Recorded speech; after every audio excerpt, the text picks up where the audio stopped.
ষষ্ঠ শ্রেণীর ইংরেজি প্রথম পত্রের একটি গুরুত্বপূর্ণ প্যাসেজ নিয়ে আজকে কথা বলতে যাচ্ছি, যে প্যাসেজটি সামনের বার্ষিক পরীক্ষার জন্য খুবই গুরুত্বপূর্ণ। আজকের আলোচ্য বিষয় হচ্ছে লেসন 20।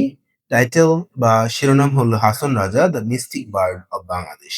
বাংলাদেশের মিস্টিক বার্ড বলতে বোঝায় আসলে মরমী বা আধ্যাত্মিক চারণ কবি। বাংলাদেশের বিখ্যাত আধ্যাত্মিক মরমী বা চারণ কবি হাসন রাজা সম্পর্কে আমরা একটি প্যাসেজ আজকে পড়বো। তো শিক্ষার্থীরা, তোমরা আগের ভিডিওতে দেখেছো এই প্যাসেজের সবচেয়ে গুরুত্বপূর্ণ এবং কঠিন যে শব্দার্থগুলো, সেগুলো আমি তোমাদেরকে আহ বুঝিয়ে দিয়েছি বা জানিয়ে দিয়েছি। আজকে প্যাসেজটি লাইন বাই লাইন বুঝিয়ে দেওয়ার চেষ্টা করবো ইনশাআল্লাহ। প্রথম লাইন দেখতে পাচ্ছ প্রিয় শিক্ষার্থীরা। লাইনটি হচ্ছে, Hason Raja was born in 1854 into a wealthy landlord family in Sylhet. Hason Raja 1854 সালে ওয়াসবর্ন মানে জন্মগ্রহণ করেছিলেন। Into a wealthy landlord family মানে হচ্ছে একটি জমিদার এবং সম্পদশালী সম্ভ্রান্ত পরিবারে। কোথায় এটা? ইন সিলেট মানে সিলেটে।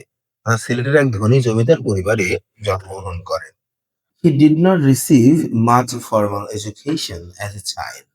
শিশুবেলায় বা ছোটবেলায় শিশু হিসেবে তিনি খুব বেশি আনুষ্ঠানিক শিক্ষা পাননি বা গ্রহণ করেননি। এখানে রিসিভ মানে গ্রহণ করা, মাচ মানে অধিক, ফর্মাল এডুকেশন মানে আনুষ্ঠানিক শিক্ষা। পরের লাইন আছে, ইন হিজ ইয়ুথ, তার যৌবনকালে he lived a life of luxury. Luxury মানে হচ্ছে বিলাসবহুল জীবন, অর্থাৎ যৌবনে তিনি বিলাসবহুল বিলাসিতাপূর্ণ জীবন যাপন করতেন।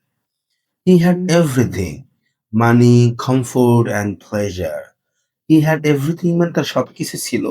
মানি মানে হচ্ছে টাকা পয়সা, কমফোর্ট মানে হচ্ছে আরাম আয়েশ, অ্যান্ড প্লেজার মানে আনন্দ ফুর্তি, সবকিছু তার ছিল।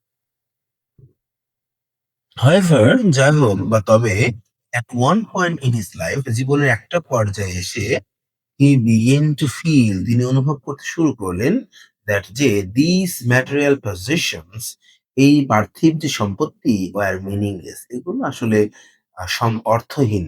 পার্থিব সম্পত্তি তিনি ভাবলেন যে এগুলো আসলে অর্থহীন।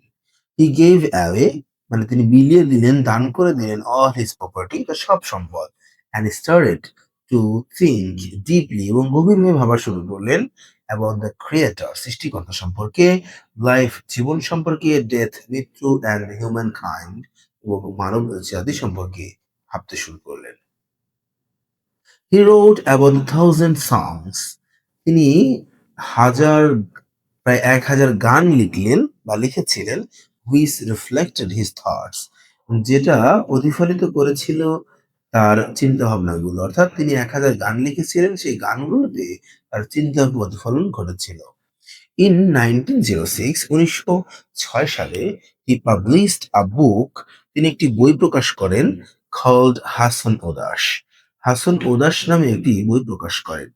কত সালে এটা? 1906 সালে। The book had 206 songs in it. তার বইটিতে ছিল 206টি গান। এটা কিন্তু কোশ্চেনের মধ্যে আসতে পারে যে how many books are in the Hason উদাস?